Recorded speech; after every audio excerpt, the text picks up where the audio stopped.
লেবীয় পুস্তক। লেবীয় পুস্তক, গণনা পুস্তক ও দ্বিতীয় বিবরণ। লেবীয় পুস্তক, গণনা পুস্তক ও দ্বিতীয় বিবরণ। লেবীয় পুস্তক হল ইসরায়েল সন্তানদের আধ্যাত্মিক জীবনে শিক্ষার জন্য ঈশ্বরের এক ছবি বই। এই পুস্তকের প্রত্যেকটি অধ্যায় প্রভু যীশুখ্রিস্টের প্রায়শ্চিত্ত কার্যকে নির্দেশ করে। এখানে প্রভু যীশুখ্রিস্টের প্রায়শ্চিত্তজনক মৃত্যুর কথা বলা হয়েছে। বলিদানের উদ্দেশ্য হল ঈশ্বরের সাথে সম্পর্ক ঠিক করা।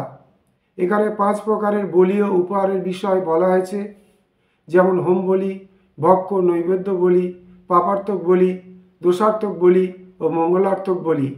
এই পর্বগুলির মূল বিষয় হল ঈশ্বরের সাথে সঠিক সম্পর্ক থাকা।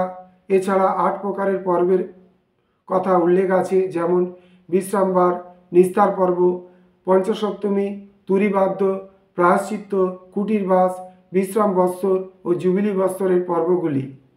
এই সমস্ত বলিদানগুলি এ কথাই নির্দেশ করে যে পরিত্রাণের জন্য প্রয়োজন রক্তসেচন। পর্বগুলিতে খাদ্যসমূহ আধ্যাত্মিক পুষ্টি লাভের কথাই ইঙ্গিত করে। গণনা পুস্তকে সিয়ন পর্বত থেকে প্রতিজ্ঞাত কনান দেশের সীমা পর্যন্ত ইসরায়েল জাতির প্রান্তরের জীবনযাপন বর্ণিত আছে।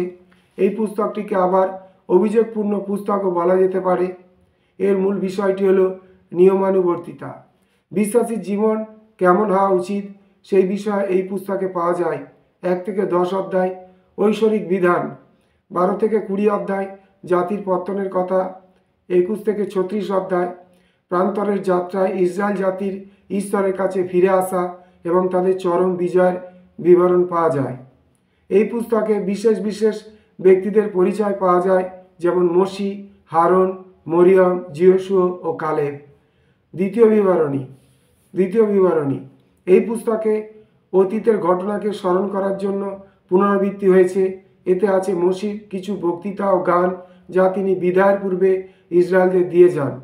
এখানে ব্যাখ্যা করা হয়েছে যে অবাধ্যতার ফল অভিশাপ ও বাধ্যতার ফল আশীর্বাদ।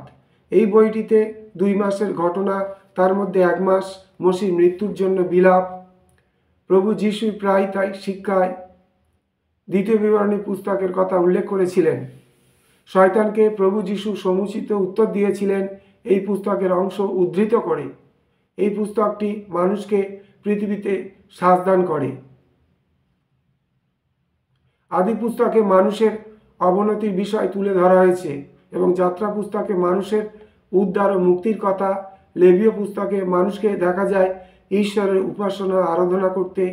গণনা পুস্তকে সেবা ও পরিচর্যায় রত অবস্থায়, আর দ্বিতীয় বিবরণী পুস্তকে আজ্ঞা পালনকারী রূপে।